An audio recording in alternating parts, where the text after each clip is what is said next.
ये मूर्खाधिराज वर्ड इन्होंने सीएम साहब के लिए यूज नहीं किया, एक तरीके से पूरे राजस्थान की जनता के लिए यूज किया है। खुद को हाईलाइट करने की भाषा है कि खुद को हाईलाइट करने के लिए मैं भी कल को कुछ भी बयान दे सकता हूं। अब की बार तो 0 सीट है ही विधानसभा में। शुरू में जब किसानों का नाम लेकर इन्होंने पार्टी बनाई उस वक्त 4 विधायक आए थे इनके और ये खुद भी सांसद बन गए थे। क्या किया आज तक जाटों के लिए? जाट वर्सेस राजपूत करवा दिया जाता है, जाट राजपूत लड़वा दो, गुजर मीणा लड़वा दो। इस तरह की पॉलिटिक्स यहाँ राजस्थान का युवा बिल्कुल बर्दाश्त नहीं करेगा। जो जातिगत नाम पे राजनीति करने वाले लोग, जातिगत रूप से आपस में विध्वंस फैलाने वाले लोग, आपस में लड़वाने वाले लोग सबसे पहले दुश्मन है, सबसे पहले देश विरोधी वही लोग हैं। आरएलपी सुप्रीमो हनुमान बेनीवाल के बयान के बाद राजस्थान की राजनीति में यूं कहे भूचाल आ गया है। बीजेपी वर्सेस आरएलपी समर्थकों के बीच खींचतान है। ग्राउंड से लेकर जुबानी जंग पर बीजेपी और आरएलपी के जो समर्थक है आपस में भिड़े हुए हैं।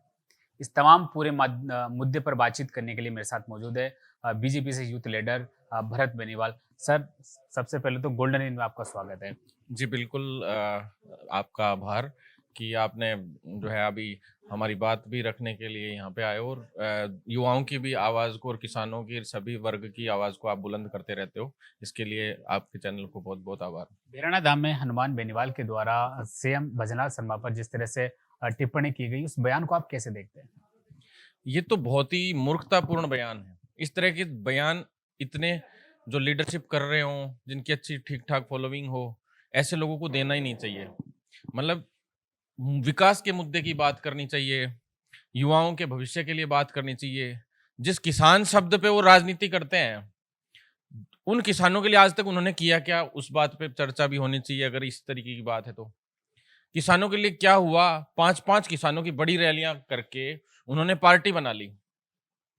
उस 5 किसानों की रैली केवल राजनीतिक रूप से ही सक्रियता के लिए थी क्या? वो 5 किसान रैलियां वो बयान दे रहे हैं कि भाई जो भी बयान दिया उन्होंने कि भाई अधिराज हैं, ये है, इस तरीके से। आप एक बात बताइए, ये जो मूर्खाधिराज वर्ड उन्होंने यूज किया, ये मूर्खाधिराज वर्ड इन्होंने सीएम साहब के लिए यूज नहीं किया, एक तरीके से पूरे राजस्थान की जनता के लिए यूज किया है। पूरी जनता का राजा होता है सीएम, एक तरीके से। इन्होंने मुख्यमंत्री के साथ में मंत्रिमंडल को भी मूर्खाधिराज बताया। मूर्खों की मंडली से सभी के लिए मंत्री क्या जनता ने जिता के नहीं भेजा? मान लीजिए और जो मंत्री हैं, जिन जिन विधानसभाओं में वो जीत के आए हैं, क्या वहां की जनता ने जो उनको वोट दिया है, हजारों की संख्या में जिन्होंने वोट दिया, हनुमान जी ने उन मंत्रियों को मूर्खों की मंडली नहीं बोला है, उस जनता को एक तरीके से मूर्ख बोला है। हमारे जो राजस्थान की जनता है उसको मूर्ख बोला है और ये कतई बर्दाश्त नहीं किया जाएगा। क्योंकि आप एक बात बताइए, इतनी हजारों लाखों की जनता जो इतना बड़ा वोट बैंक डालकर और उनको सीएम बना रही है, यानी राजा एक तरीके से बना रही है राजस्थान का, और मंत्री बन रहे हैं। हर विधानसभा का एक राजा होता है, विधायक एक तरीके से, वहां से चुनाव जीत के आता है वो अपने आप में। वो जनता क्या मूर्ख थी? आप यही तो कहना चाह रहे हो? एक तरीके से सोचना चाहिए हनुमान जी को इस तरह के स्टेटमेंट्स देने के। आप उसी जनता से वोट मांग रहे हो और एक तरफ से ये कह रहे हो कि ये लोग जो है जनता की एक तरीके से मूर्खता बता रहे हो आप उन्हीं राजनेताओं को जो उनके द्वारा चुन के आए गए हैं जनता के लिए। बिल्कुल बर्दाश्त नहीं किया जाएगा। आप जनता को इस तरह की जो नेगेटिव जो लैंग्वेज यूज करके, घटिया स्तर की लैंग्वेज यूज करके जो है इस तरह के स्टेटमेंट्स देंगे, राजस्थान का युवा तो बिल्कुल ही बर्दाश्त नहीं करेगा। राजस्थान के किसानों के लिए आपने क्या किया इतने साल में? किसान के नाम पे सिर्फ पार्टी बनाई और सिर्फ राजनीति की। सिर्फ बार बार अब जैसे ही चुनाव आएंगे किसान किसान चिल्लाएंगे, लेकिन आज तक किसान के लिए क्या हुआ? एमएसपी का कुछ हुआ या कोई और नए किसान बिल आ गए, नए किसान कानून आ गए? आप कहते हो किसान बिल हटा दो, ये कर दो। बिल में आपको ये नहीं पता आज तक कि किसान बिलों में था क्या, और ऐसे ही विरोध करना शुरू कर देते हैं। ये चीज बहुत ही गलत है। मैं किसी के खिलाफ नहीं हूं, हम कभी किसी के खिलाफ नहीं रहे। जो अच्छा काम करेगा वो किसी भी पार्टी का हो, हम उसका फेवर करते हैं। जो भी युवाओं के लिए अच्छा काम करेगा उसका फेवर करते हैं। पिछली 5 साल जब अशोक गहलोत सरकार थी, हमने पेपर लीक के खिलाफ सड़कों पे आंदोलन किए। आज भी मैं युवाओं के लिए रात दिन सड़क पे उतरना पड़ता, सड़क पे उतरता हूं। जहां अधिकारियों से मिलने की बात आती है अधिकारियों से मिलता हूं, मंत्री से मिलने की बात आता है मंत्री से मिलते हैं, सीएम से मिलने की बात आती है सीएम से मिलते हैं। और युवाओं के काम के लिए हमें किसी भी पार्टी पे, किसी भी पार्टी के पदाधिकारियों से, किसी से भी जाके मिलना पड़ता है, हम उनके लिए मिलते हैं। ये नहीं है कि कोई एक पार्टी विशेष के लिए। मेरे युवाओं का जहां भला होगा, मेरे राजस्थान का और भारत का जहां विकास की बात आएगी, हम हर तरीके से जहां भी मिलना होगा, जिससे भी मिलना होगा, जाकर मिलेंगे। लेकिन आप तो केवल ही खिलाफ की और नेगेटिव राजनीति करना छोड़ दीजिए। राजस्थान का युवा अब समझ चुका है, इस तरीके की अगर गतिविधियां चलती रही तो थोड़े दिन में चाहे जैसे बचकाने जो बयान देगा तो वो जरूर व्यक्ति मूर्ख कहलाएगा आने क्या वाले लगता है 2028 के विधानसभा चुनाव में राष्ट्रीय लोकतांत्रिक पार्टी क्या राजस्थान में तीसरा फ्रंट बनकर उभरेगी? जिस तरीके की भाषाएं यूज की जाती हैं, ये कोई राजनीति में आगे आने वाली भाषा नहीं है। ये खुद को हाईलाइट करने की भाषा है कि खुद को हाईलाइट करने के लिए मैं भी कल को कुछ भी बयान दे सकता हूं और हाईलाइट होने के लिए कुछ भी कह सकता हूं। ये राजस्थान की जनता है। राजस्थान की जनता विकास के मुद्दे पे वोट करती है। इस तरीके के बयानबाजी पे वोट नहीं करती। इस तरीके की गतिविधियां अगर करेंगे तो अब की बार तो 0 सीट है ही विधानसभा में। शुरू में जब किसानों का नाम लेकर इन्होंने पार्टी बनाई, उस वक्त 4 विधायक आए थे इनके और ये खुद भी सांसद बन गए थे। उस वक्त इनको थोड़ा बहुत था कि सपोर्ट लोगों का, लेकिन जिस तरीके से जातिगत वैमनस्य पैदा किया गया, आपस में जातियों को लड़वाने का काम किया गया और जिस तरीके की जाति की राजनीति करते हैं, मैं इनसे ये पूछना चाहता हूं क्या किया आज तक जाटों के लिए? जाट वर्सेस राजपूत करवा दिया जाता है, कभी कुछ और नेगेटिव राजनीति की जाती है। जाट राजपूत लड़वा दो, गुजर मीणा लड़वा दो, इस तरह की पॉलिटिक्स यहाँ राजस्थान का युवा बिल्कुल बर्दाश्त नहीं अभी करेगा। आपने जातिगत की बात की, लेकिन जातिगत तो बीजेपी, कांग्रेस और थर्ड फ्रंट में तो वो एक फैक्टर माना जाता है। जी देखिए, जो ये जातिगत जो सिस्टम चलता है, हम इसको खत्म करने के लिए जो युवा जो पार्टियों में आ रहे हैं आगे, चाहे किसी भी पार्टी में आ रहे हो, कुछ ऐसे युवा भी अच्छे आगे आ रहे हैं, कुछ अच्छे लीडर्स भी अच्छे आगे आ रहे हैं जो इस चीज को खत्म करना चाहते हैं। और हम चाहते हैं कि सांप्रदायिक एकता बनी रहे, जाट राजपूत एक हों, गुजर मीणा एक हों, और सारी जातियां, जाट राजपूत भाई भाई, जाट गुजर भाई भाई, जाट मीणा भाई भाई, जाट दलित भाई भाई, सभी जातियों का, कोई भी जाति क्यों ना हो, सभी भाई भाई आपस में सब एकजुट होकर इस चीज को आगे बढ़ाएं, तभी विकास हो पाएगा। नहीं तो आपको मैं कह देना चाहता हूं कि राजस्थान से बाहर जो लोग ये कहते हैं ना कि भारत से आतंकियों को खतरा होता है, पाकिस्तान से खतरा है, इनसे खतरा है, उनसे खतरा कम है। उनसे 2 नंबर पे आते हैं वो। फर्स्ट नंबर पे जो जातिगत नाम पे राजनीति करने वाले लोग, जातिगत रूप से आपस में विध्वंस फैलाने वाले लोग, आपस में लड़वाने वाले लोग, सबसे पहले दुश्मन है, सबसे पहले देश विरोधी वही लोग हैं। देश के को माइनस ले जाने में उन्हीं का हाथ है। हनुमान बेनीवाल के इस बयान के बाद में बीजेपी से प्रदेश अध्यक्ष मदन राठौड़ जब नागौर गए थे तो उन्हें आरएलपी कार्यकर्ताओं द्वारा काले झंडे दिखाए गए थे। हालांकि उन 9 कार्यकर्ताओं को पुलिस ने हिरासत में ले लिया था। देखिए, जो जिन भी कार्यकर्ताओं ने जिस तरीके की जो हरकत की, बहुत ही गलत थी। ये सोचिए कि ये थोड़ना है कि यहाँ युद्ध लड़ने थोड़ना आए हैं भाई। राजनीति किस लिए होती है? युद्ध लड़ने के लिए थोड़ना होती है, लड़ाइयां लड़ने के लिए थोड़ना है राजनीति। राजनीति सिर्फ कुर्सी हथियाने का एक जरिया नहीं है कि कुर्सी हथिया लिया आपने।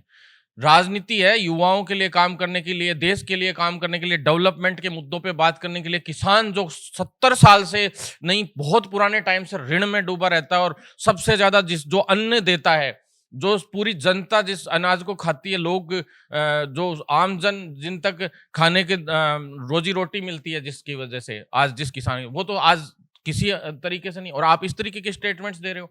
आपको राजनीति करनी है तो किसानों के मुद्दों पे राजनीति कीजिए ना, युवाओं के मुद्दों पे राजनीति कीजिए। जब 5 साल पेपर लीक हुए अशोक गहलोत की सरकार में, तब कहां थे? मैं सवाल आपसे पूछना चाहता हूं, आप चुपचाप क्यों बैठे थे उस वक्त जब हम सड़कों पे थे, हमारे लाठियां पड़ रही थी, 9-9, 10-10 मुकदमे हमारे दर्ज हुए, तब आप कहां थे? ये बताइए। मैं पूछना चाहता हूं इस तरीके से, इन सबसे पूछना चाहता हूं मैं। लोग कहते हैं कि बीजेपी में आए, आप तो क्यों आए?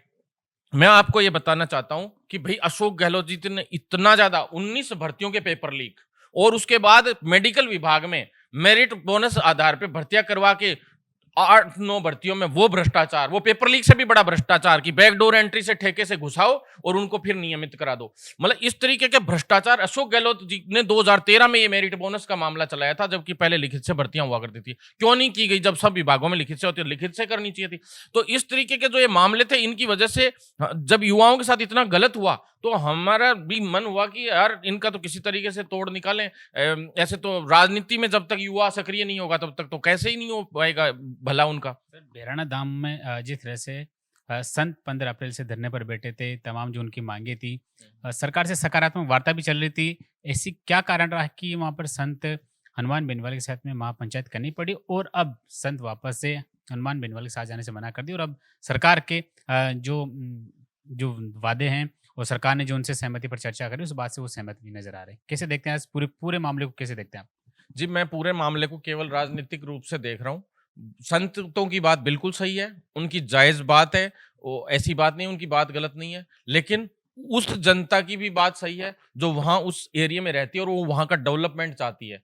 हम प्रकृति बचाने वाले लोग हैं, शुरू से हम पर्यावरण बचाओ के लिए अभियान चला रखा है हम लोगों ने, तो हम ऐसे लोगों का भी समर्थन करते हैं, जो लोग सपोर्ट करते हैं, जो लोग प्रकृति को बचाना चाहते हैं, हमारे धाम को बचाना चाहते हैं, हमारी संस्कृति को बचाना चाहते हैं, उसको आगे बढ़ाना चाहते हैं। हम उस राजनीति को, ऐसी लीडरशिप को भी फॉलो करते हैं, लेकिन उस राजनीति को फॉलो नहीं करते जो आपस में घटिया स्तर की बयानबाजी करता हो व्यक्ति, या उस राजनीति को सपोर्ट नहीं करते जो विकास के मुद्दे में, चीज में आड़े आते हैं। भाई आसपास में लोगों को आज रिक्को आता है, तो ऐसी बात नहीं है, रिक्को क्यों लगा?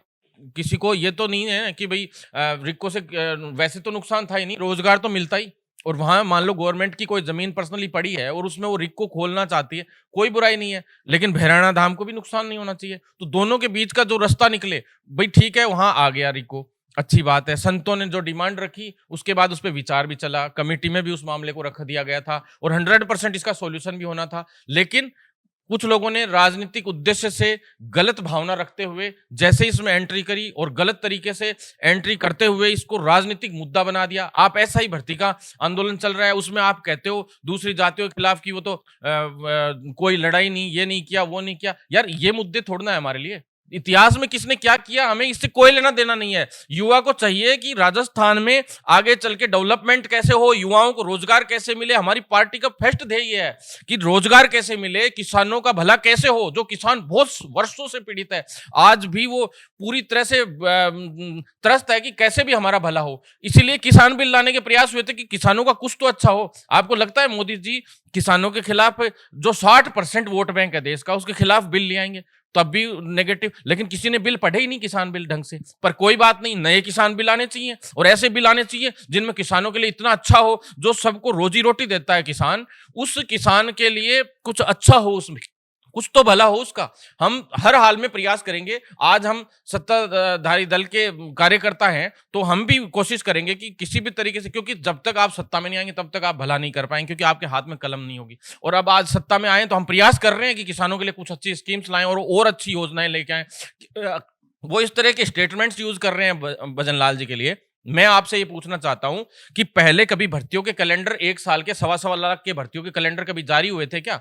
तो ऐसे आप अधिराज बोल रहे हो, ये बोल रहे हो, तो क्या युवाओं का भला करना अगर इस तरीके का अधिराज बनाना है, तो ये चीज तो फिर आप या तो अधिराज हो किसी के, या फिर दूसरे लोग हैं। ये तो गलत तरीके से आप, क्या काम नहीं हो रहे बताओ? युवाओं के लिए भर्तियां खूब टाइम टू टाइम, कैलेंडर्स जारी हो रहे हैं, पेपर लीक बंद हो चुके। कोई एक आध जो अगर हुआ भी है तो उसमें कार्रवाइयां करने के लिए तुरंत एक्शन ले ही रही है सरकार, दोबारा से करवाई रहे हैं। नहीं तो पिछली भर्तियां तो 19 पेपर लीक हुए, उसके बावजूद वो भर्तियों के पेपर तक वापस नहीं करवाए गए। आप सोचिए, उन्हीं को नियुक्तियां दे दी गई पता होते हुए भी। आखिरी सवाल, राजस्थान 2028 के विधानसभा चुनाव में क्या लगता है कि राजस्थान में अब बीजेपी सरकार दोबारा से रिपीट हो पाएगी? जी, जिस तरीके से काम चल रहा है क्यों नहीं रिपीट होगी। युवाओं के लिए अच्छा काम हो रहा है और किसानों के लिए भी अच्छी योजनाएं आ रही हैं, गरीब तबके के लिए भी अच्छी योजनाएं आ रही हैं। युवाओं के लिए 1-1 करोड़ और 50-50 लाख के ऋण की योजनाएं आ रही हैं कि वो बिजनेस, अपना एंटरप्रेन्योरशिप शुरू कर सके। और धीरे धीरे भाई 2 से 2.5 साल हुए हैं अभी, 2 से 2.5 साल में इतना स्पीडली इतने लोगों को रोजगार देना, रोजगार प्राइवेट सेक्टर में रोजगार मेले लगाना, और जो है किसानों के लिए नई नई स्कीम्स लाना, किसानों के लिए जा जाके किसी मुख्यमंत्री ने, पहले आप बताइए, सुनवाइयां की है क्या गांव में जा जाके? कभी कोई नहीं करता था।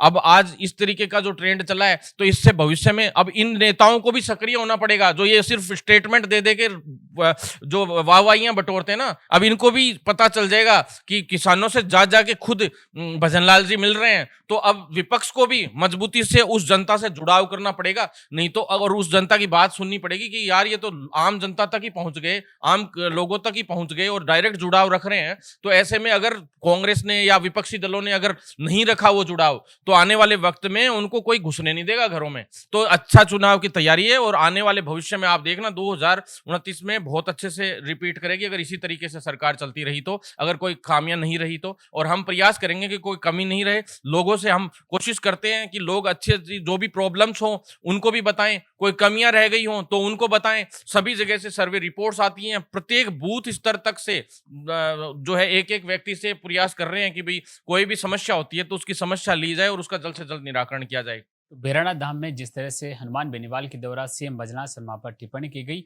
उसके बाद राजस्थान की राजनीति में बीजेपी वर्सेस आरएलपी जो समर्थक है आपस में भिड़े हुए हैं। इन तमाम मुद्दों पर मिर्चात बातचीत की और बेबाक तरीके से अपनी बात भी रखी। बीजेपी यूथ लीडर हमारे साथ जो भरत बेनीवाल है, इन्होंने बेबाक तरीके से इस बात का भी खंडन किया कि वो प्रकृति प्रेमी है और बीजेपी सरकार जिस तरह से बेराना धाम को लेकर जो पॉलिसी बना रही है वो कहीं ना कहीं राजस्थान के विकसित मॉडल को आगे लेके जाएगी। कैमरामैन सचिन यादव के साथ में राकेश रवानिया, गोल्डन हिंद, जयपुर।